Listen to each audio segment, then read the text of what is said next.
Business law में हम लोग पार्टनरशिप स्टार्ट कर चुके हैं और पार्टनरशिप के अंदर हम लोगों ने पार्टनरशिप की डेफिनेशन और पार्टनरशिप का डिफरेंस बाकी सब यूनिट से हमने वो डिस्कस किया था। आज हम लोग पढ़ने वाले हैं टाइप ऑफ पार्टनर्स। ठीक है,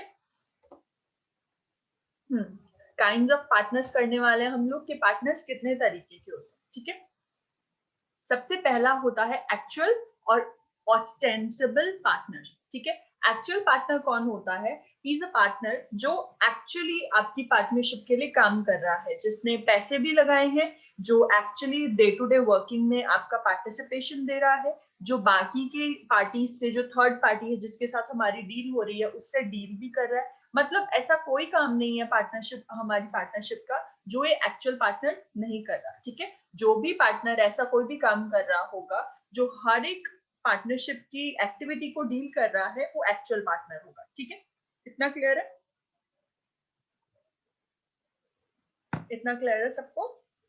यस मैम। हाँ जी मैम। ओके, ठीक है। अगर आप लोगों को एक्चुअल पार्टनर लिखा है तब भी आप लोगों को यही लिखना है, और अगर आपके सामने ऑटेंसिबल पार्टनर लिखा हो तब भी यही लिखना है। ठीक है, सेकंड इज स्लीपिंग और डोरमैट पार्टनर। ठीक है, ये सेकंड टाइप ऑफ पार्टनरशिप है, सॉरी पार्टनर है, जिसके अंदर स्लीपिंग पार्टनर और डोरमैट पार्टनर ये होता है। ठीक है, डोरमैट पार्टनर वो पर्सन होता है जो थर्ड पार्टी के साथ डील करता है। ठीक है, he is generally one who contributes property between, sorry, without labor, or and is not known as partner to the third party. Sleeping partner वो पर्सन होता है जो बेसिकली पार्टनर की तरह थर्ड पार्टी के सामने एक्ट नहीं करता। ठीक है, हमारा ये पार्टनर तो है बट ये किसी भी थर्ड पार्टी के सामने नहीं है। ठीक है, स्लीपिंग पार्टनर उसे बोलते हैं। फॉर एग्जाम्पल, अब आप तीनों की पार्टनरशिप है। ठीक है, प्रतिभा, पूजा और वर्षा की पार्टनरशिप है। अब वर्षा जो है वो आउट ऑफ स्टेशन है। ठीक है, पूजा और प्रतिभा यहाँ पे हैं। जब मेरे साथ डील हुई तो उस टाइम पे मेरी बात जो हुई थी सिर्फ प्रतिभा और पूजा से हुई थी। अब मेरे नॉलेज के बीच में क्या है? मेरी नॉलेज ये है कि प्रतिभा और पूजा पार्टनर्स हैं। मैं वर्षा के बारे में नहीं जानती हूँ, बट वर्षा जो है वो भी पार्टनर है, और वर्षा को स्लीपिंग पार्टनर माना जाएगा मेरी साइड से, क्योंकि मैं वर्षा के बारे में नहीं जानती हूँ बट वर्षा पार्टनर है। ठीक है, समझ में आया? स्लीपिंग या फिर डोरमैट पार्टनर कौन होगा? वो पार्टनर जो पार्टनर तो है बट थर्ड पार्टी को इस बारे में नहीं पता कि वो इस पार्टनरशिप का हिस्सा है। ठीक है, clear? Next is nominal partner, a partner who does not contribute any capital or share in profit but lends his name and credit to the firm is known as nominal partner. Okay, Pooja गायब हो गई है। पूजा कहने का wait करता है, दोबारा समझाना पड़ेगा। आगे पूजा। पूजा ऑडिबल है अब आपको? Pooja, is it audible to you? Pooja, क्या आप सुन पा रहे हो? मैम पूजा के नेटवर्क हाँ जी, मैम पूजा के वहाँ पे नेटवर्क इशू है बहुत ज्यादा। Yes ma'am. ओके, अब सुन रहे पूजा? अब स्टार्ट करें?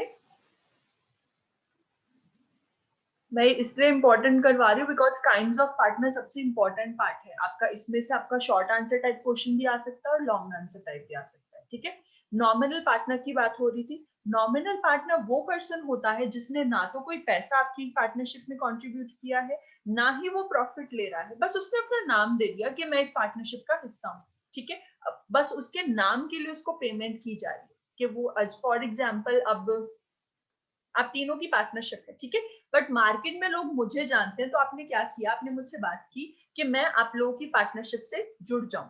ठीक है, आप लोगों ने बात किया कि मैं आप लोगों की पार्टनरशिप से जुड़ जाऊं। मैंने क्या कहा कि मेरे पास टाइम नहीं है और मैं पैसे भी इन्वेस्ट नहीं करना चाहती हूँ, बट आप लोगों ने कहा कि ठीक है कोई बात नहीं, आपको सब लोग मार्केट में जानते हैं, आप सिर्फ ऐसा बोल दो कि आप हमारे पार्टनर हो, मार्केट में लोग हम पे ट्रस्ट करना स्टार्ट कर लेंगे और आप लोग उसके लिए मुझे पेमेंट कर दें। That is a nominal partner. मैंने ना पैसा लगाया, ना मैं आप लोगों से प्रॉफिट ले रही हूँ, मैं वो पार्टनर हूँ जिसका नाम आपकी पार्टनरशिप से जुड़ा हो। ठीक है, ये समझ आया?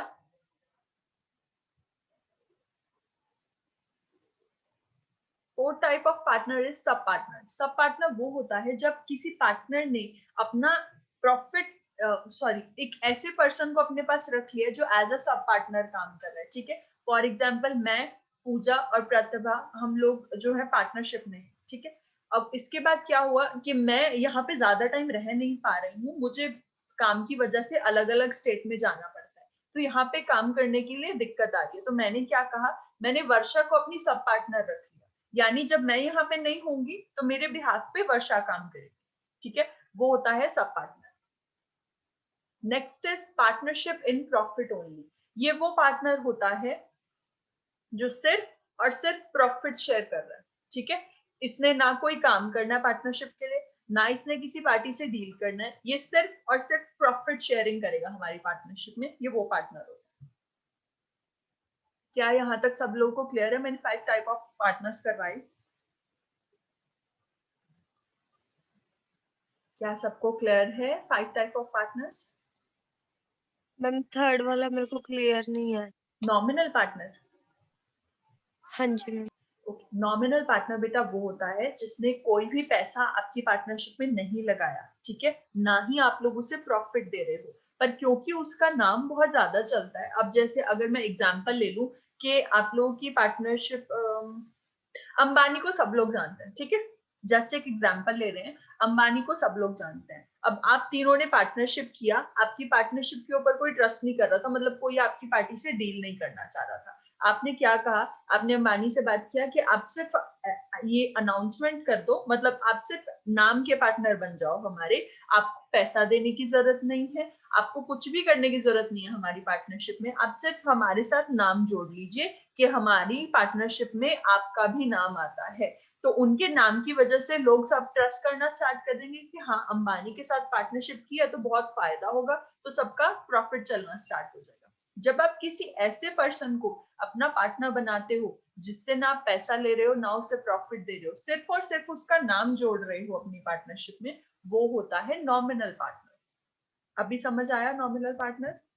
हाँ हाँ जी ma'am, thank you ma'am. It's okay बेटा।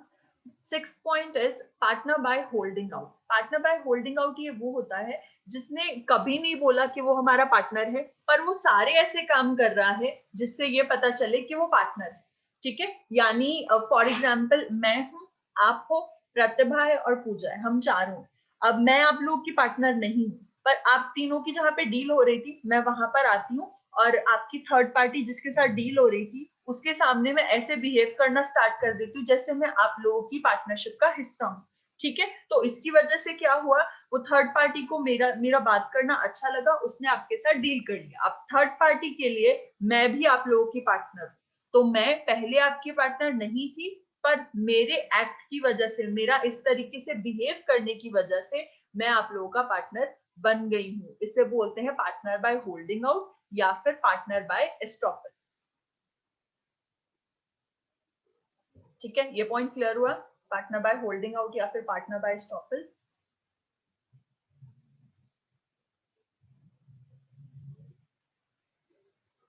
वर्षा क्लियर हुआ ये पॉइंट?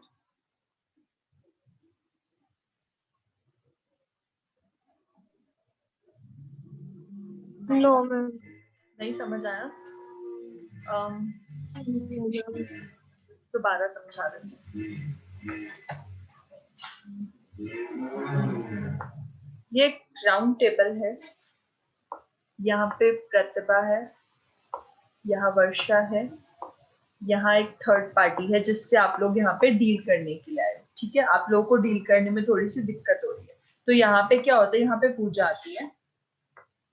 पूजा आप लोग की पार्टनर नहीं है, ठीक है, पूजा आपकी अभी पार्टनर बनी नहीं है। पूजा यहाँ आती है, वो आपकी फ्रेंड है, वर्षा की फ्रेंड है पूजा। पूजा यहाँ के बैठ जाती है, तो पूजा ने जब इस थर्ड पार्टी से बात किया, थर्ड पार्टी को पूजा का बात करना पसंद आया, उसको पूजा के साथ मतलब कंफर्टेबल फील हुआ, तो उसने क्या बोला कि ठीक है मैं आप लोगों के साथ डील करने के लिए रेडी हूँ, ठीक है। तो पूजा की वजह से आप लोगों की डील हो गई। अब ये जो थर्ड पार्टी है इसको क्या लग रहा है, इसको लग रहा है कि पूजा भी आपकी पार्टनरशिप का हिस्सा है, ठीक है। तो यहाँ पर अब तक पूजा आपकी पार्टनरशिप का हिस्सा नहीं रही है, ठीक है। वर्षा और प्रतिभा दोनों पहले से पार्टनर्स थे, बट पूजा आपकी पार्टनर नहीं थी। अब यहाँ पर थर्ड पार्टी को पूजा की बातों से ऐसा लगा कि वो भी एक पार्टनर है, ठीक है। तो अब थर्ड पार्टी को क्या लग रहा है कि पूजा भी एक पार्टनर है, तो इस पॉइंट ऑफ टाइम पे पूजा कौन सा पार्टनर होगी? पूजा बनेगी पार्टनर बाय एस्टॉपल, ठीक है, या फिर पार्टनर बाय होल्डिंग आउट। पूजा जो पहले पार्टनर नहीं थी, पर उसके कुछ ऐसा करने से, उसके एक्ट की वजह से अगर थर्ड पार्टी को ऐसा लग रहा है कि वो भी आपकी पार्टनरशिप का हिस्सा है, तो यहाँ पर पूजा बनेगी पार्टनर बाय एस्टॉपल। यानी थर्ड पार्टी की नॉलेज की वजह से जब वो आपकी पार्टनर बन जाएगी, वो होगा पार्टनर बाय एस्टॉपल या फिर पार्टनर बाय होल्डिंग आउट। ये पॉइंट क्लियर हुआ अभी सबको? हाँ जी मैम। ठीक है। Seventh point is minor as a partner. Minor कौन होता है? हमने बहुत बार डिस्कस किया। Who is minor? मैम 18 साल से जो नीचे होते हैं। हाँ जी बिल्कुल, जो 18 साल से नीचे होता है वो होता है माइनर। अब जो माइनर है वो पार्टनर कभी नहीं बन सकता। ये पॉइंट हमने बहुत बार पढ़ा है कि माइनर किसी भी कॉन्ट्रैक्ट का हिस्सा नहीं बन सकता, बट आप माइनर को पार्टनर बना सकते हो अगर सारे के सारे पार्टनर्स अग्री करें, ठीक है। अगर फॉर एग्जाम्पल पूजा है, प्रतिभा है और वर्षा है, अच्छा आपके घर में किसी के घर में कोई छोटा बेबी है, उसको एज अ पार्टनर बनाए तो है किसी के घर में छोटा सा बच्चा भी? मेरे घर पे है। मैम आपके मेरे घर घर पे भी है। आपके घर पे भी है? अच्छा ठीक है। अब क्या हुआ, आप तीनों के घर पे मान लेते हैं कि एक छोटा बेबी है, ठीक है। अभी आप तीनों पार्टनर्स हो, आप लोग किसी माइनर को एज अ पार्टनर एडमिट नहीं कर सकते, बट आप तीनों ने क्या डिस्कस किया कि हम तीनों अपने जो आपके घर में जो छोटे छोटे बच्चे हैं उनको एज अ पार्टनर लेना चाहते हैं। तो अब इसमें क्या होगा, अगर कोई माइनर आपका पार्टनर आप बनाना चाहते हो तो आप उसको पार्टनर बनाओ, बट आपके बिजनेस की कोई भी डीलिंग में माइनर नहीं आएगा। आपके बिजनेस के किसी भी डिसीजन में माइनर पार्टिसिपेट नहीं करेगा।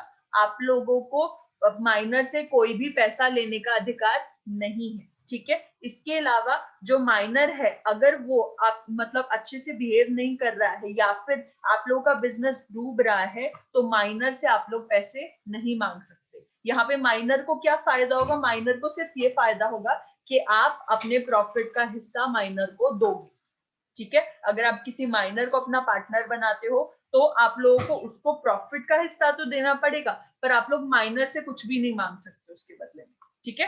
क्लियर हुआ ये point, minor as a partner? Yes हाँ जी मैम। Yes ma'am. ठीक है जी, चलो नेक्स्ट इज अब इनकमिंग पार्टनर। इनकमिंग पार्टनर कौन होता है? आप तीनों पार्टनर्स थे, अब आप किसी नए पर्सन को अपनी पार्टनरशिप में ऐड करना चाहते हो। पूजा, वर्षा और प्रतिभा ने डिसाइड किया कि वो मुझे एज अ पार्टनर आपकी पार्टनरशिप में लाना चाहते हैं। तो जब आप लोग मुझे एडमिट करोगे अपनी पार्टनरशिप में, तो मैं आप लोगों का इनकमिंग पार्टनर बनूंगी, ठीक है। मैं इनकमिंग पार्टनर हूँ, आपकी पार्टनरशिप में आ रही हूँ। Last point is outgoing partner. Outgoing partner कौन सा होता है? जो आपकी पार्टनरशिप से जाना चाहता है। मान लो हम चारों पार्टनर्स थे, अब यहाँ पर मैं आपकी पार्टनरशिप छोड़ के जाना चाहती हूँ, तो जब मैंने आप तीनों से पूछा कि क्या मैं आपकी पार्टनरशिप छोड़ सकती हूँ क्योंकि मुझे जाना है, मैं नहीं रहना चाहती हूँ, आप तीनों ने यस बोल दिया। इसके बाद मैं क्या बन जाऊंगी? I will be a outgoing partner, कि मैं कुछ टाइम के बाद ये पार्टनरशिप छोड़ने वाली हूँ या फिर रिटायर होने वाली हूँ, ऐसा कुछ, ठीक है। समझ आ गया ये सारे पॉइंट्स? जी मैम। हाँ जी। अब इम्पोर्टेंट टॉपिक इसका है, एक तो टाइप ऑफ पार्टनर्स, एक होता है rights and duties of partner. अब आते हैं रिलेशनशिप और इंटरेस्ट की बात। इसके अंदर सबसे पहले आता है राइट्स ऑफ पार्टनर, कि जो पार्टनर्स हैं उनके हक क्या क्या बनते हैं यहाँ पे, ठीक है। चलो जी, राइट्स ऑफ पार्टनर स्टार्ट करते हैं। सबसे पहला है right to take part in management. हमने डिस्कस किया था कि सारे के सारे पार्टनर्स, अच्छा अपनी अपनी ना कॉपीज निकालो, पॉइंट्स नोट करते जाओ, साथ साथ सेक्शंस भी लिखते जाओ, आप लोगों के लिए इजी रहेगा। वैसे इस बात की तारीफ करनी पड़ेगी, मैम आप तीनों ने सेक्शंस लिखे हैं, आप तीनों ने जो आंसर अटेम्प्ट किया है उसमें सेक्शंस लिखे हैं, बहुत अच्छा अटेम्प्ट किया। मैम हाँ जी बच्चे। मैम आपने जो नोट्स भेजे हुए हैं ना मैम, उनमें क्लियर नहीं शो होते नोट्स वो। क्लियर नहीं शो रहे? कौन से वाली पीडीएफ में बच्चे? मैम वो आप ना मुझे एक काम करना, जिस भी पीडीएफ में जो भी पेज क्लियर नहीं है आप मुझे मैसेज कर देना, मैं आपको उसका अलग से पेज सेंड कर दूंगी, ठीक है। क्योंकि अब इतनी सारी पीडीएफ में हाँ मेरे जी को ढूंढना थोड़ा डिफिकल्ट रहेगा। जो मैम, भी वो पेज, पीडीएफ में हाँ जी मैम वो आपने ऐसे नोट्स भेजे। मैम जो आपने बुक में से भेजे हुए हैं। हाँ जी बच्चे, उसी का बोल रही हूँ कि आपको जो बुक में जो मैंने आपको सारी पीडीएफ्स भेजी हुई है ना, उसमें जिस भी पीडीएफ का जो भी पेज क्लियर नहीं है, आप मुझे मैसेज कर देना, मैं उसका आपको पेज अलग से फोटो खींच के भेज दूंगी व्हाट्सएप पे। अब मैं पूरी पीडीएफ को दोबारा से बना नहीं पाऊंगी। हाँ, आपको जब फाइनल वाली मिलेगी तब जरूर एडिटिंग कर सकती हूँ, कि जब चारों यूनिट्स का दूंगी। ठीक है, आप लोग नोट डाउन कर लो कि जो भी पेज आप लोगों को क्लियर नहीं है, ठीक है, वो पेज मुझे बता देना, फिर मैं उसको बाद में ठीक कर दूंगी। हाँ जी मैम। ठीक है, चलो अभी के लिए है राइट्स ऑफ पार्टनर्स हम लोग पढ़ रहे थे। पहला है right to take part in management, section 12 subsection A. चलिए नोट डाउन कीजिए, देन स्टार्ट करते हैं।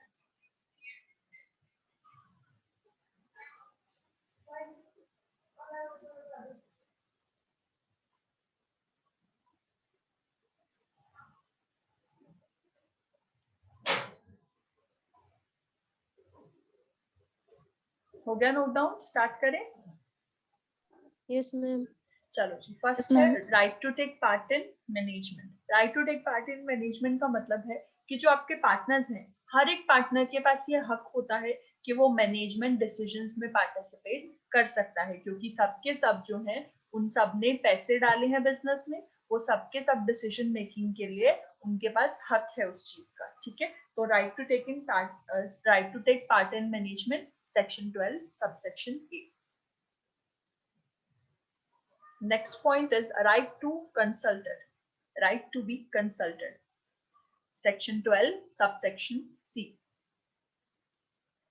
अच्छा, इस पॉइंट का मतलब ये है कि आप जितने भी पार्टनर्स हो, सबके पास ये हक है कि कोई भी डिसीजन लेने से पहले उनसे कंसल्ट किया जाएगा। ठीक है, फॉर एग्जाम्पल प्रतिभा, पूजा और वर्षा तीनों पार्टनर्स हैं। वर्षा इस टाइम आउट ऑफ स्टेशन है, तो पीछे से प्रतिभा और पूजा कोई भी डिसीजन अकेले नहीं ले सकते। अगर उन्हें डिसीजन लेना है तो उन्हें वर्षा से पूछना पड़ेगा, चाहे वो आउट ऑफ स्टेशन है। स्टिल वर्षा के पास ये हक है वर्षा का कि उससे कोई भी डिसीजन लेने से पहले पूछा जाए कि डिसीजन लेना चाहिए या नहीं लेना चाहिए। ये हक आपको देता है section 12 subsection C.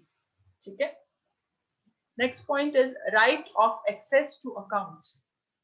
Right of access to accounts, section 12 subsection D.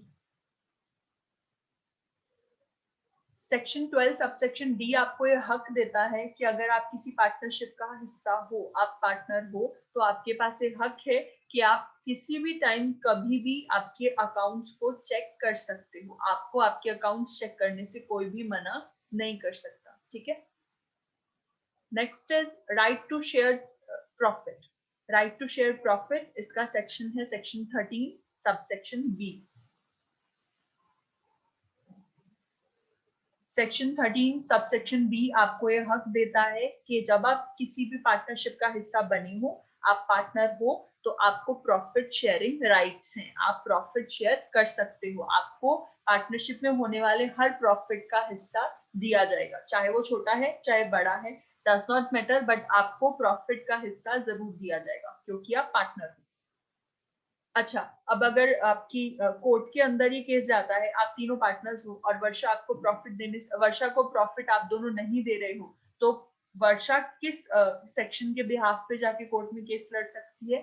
Section 13 subsection B, क्योंकि एज अ पार्टनर वर्षा के पास इस सेक्शन में राइट है कि उसे प्रॉफिट का हिस्सा जरूर मिलेगा। ठीक है, सेक्शन फिफ्थ पॉइंट की बात करते हैं, right to interest on capital. right to interest on capital, section 13 subsection C। Capital क्या होता है? कैपिटल वो पार्ट होता है जो आपने बिजनेस में कंट्रीब्यूट किया, यानी जब पार्टनरशिप स्टार्ट करने से पहले जो पैसे आपने डाले, फॉर एग्जांपल आप तीनों ने 20,000 दिए, टोटल आप लोगों ने 60,000 का बिजनेस स्टार्ट किया, पार्टनरशिप स्टार्ट की, तो आपका कैपिटल क्या था? आपकी कैपिटल थी 20,000 रुपए, हर पार्टनर ने 20,000 दी। अब हर एक पार्टनर के पास ये हक है कि कुछ इंटरेस्ट उसे उस कैपिटल के ऊपर दिया जाए। ठीक है, जितना पैसा आप लोगों ने डाला है उसके ऊपर कुछ रेट ऑफ इंटरेस्ट आप लोगों को हर साल मिलता रहेगा, वो होता है right to interest on capital. ठीक है, जो पैसे आपने बिजनेस में डाले उस पैसों के ऊपर आपको इंटरेस्ट टाइम टू टाइम मिलता रहेगा। सेक्शन 13 सबसेक्शन सी।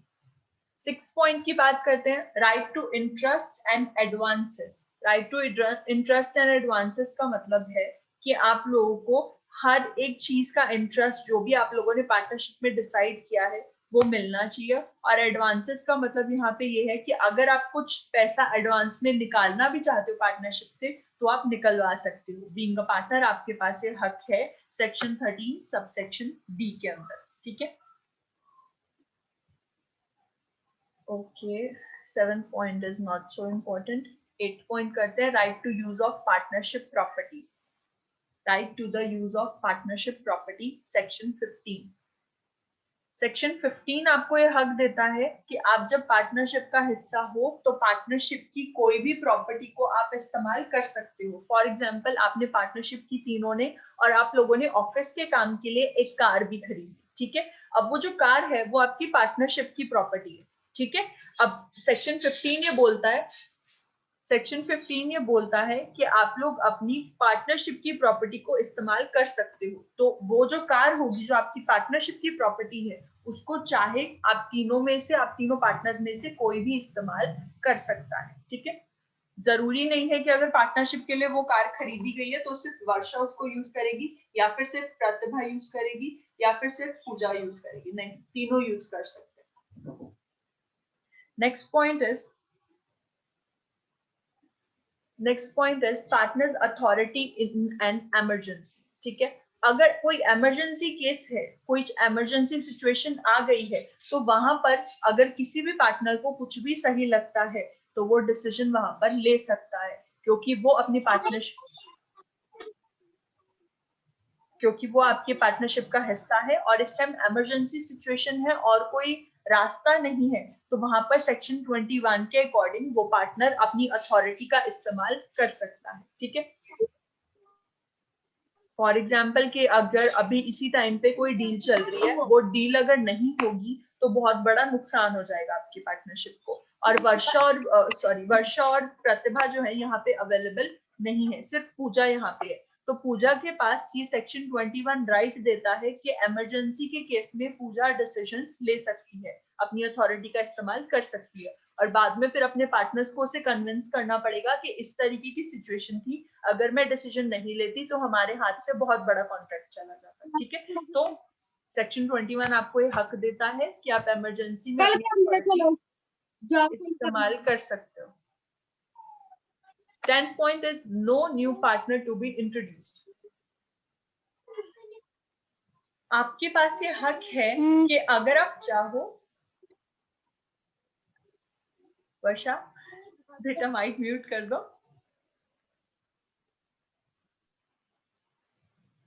ओके, चलो, आपके पास ये राइट है कि अगर आप चाहो कि कोई भी पार्टनर को हमें आगे और ऐड नहीं करना है तो आप एज अ पार्टनर ये बात बोल सकते हो। ठीक है, आप तीनों पार्टनर्स हो, मुझे ऐड करने की बात चल रही है, प्रतिभा ने यस बोल दिया कि ठीक है मुझे एज अ पार्टनर ऐड कर लो, वर्षा ने यस बोल दिया, पूजा नहीं चाहती कि मुझे एज अ पार्टनर ऐड करना है, तो पार्टनर होने के नाते पूजा के पास ये हक है कि कोई नया पार्टनर इंट्रोड्यूस नहीं हो तो वो नो बोल सकती है और उसकी बात को माना जाएगा बाकी के दो पार्टनर्स की साइड से। ठीक है, last is no liability before joining. आप एज अ पार्टनर अभी ज्वाइन करना चाहते हो, ठीक है, मैं एज अ पार्टनर आपकी पार्टनरशिप में आना चाहती हूँ, आप तीनों पहले से पार्टनर्स हो। अब यहाँ पे क्या है कि जब तक मैंने एज अ पार्टनर आपकी पार्टनरशिप फर्म ज्वाइन नहीं की है तब तक मैं किसी भी चीज के लिए लायबल नहीं हूँ। मेरे ज्वाइन करने से पहले आप लोगों को कोई भी लॉसेस हो जाते हैं तो उसकी जिम्मेदारी मेरी नहीं होगी। ठीक है, क्योंकि मैं अभी आपकी पार्टनर नहीं बनी, बात जरूर चल रही है पार्टनर बनने की, बट मैं अभी आप लोगों की पार्टनर नहीं हूँ। 12th point is right to retire. Right to retire, हर एक पार्टनर के पास ये हक है कि वो किसी भी पॉइंट ऑफ टाइम पे ये बात बोल सकता है कि मैं रिटायर होना चाहता हूँ, उसे बाकी के दो पार्टनर्स बाइंड नहीं कर सकते। सेक्शन 32 सेक्शन 1 ये बोलता है कि अगर आप अपनी पार्टनरशिप फर्म से रिटायर होना चाहते हो तो आप रिटायर हो सकते हो। ठीक है, right not to be expelled.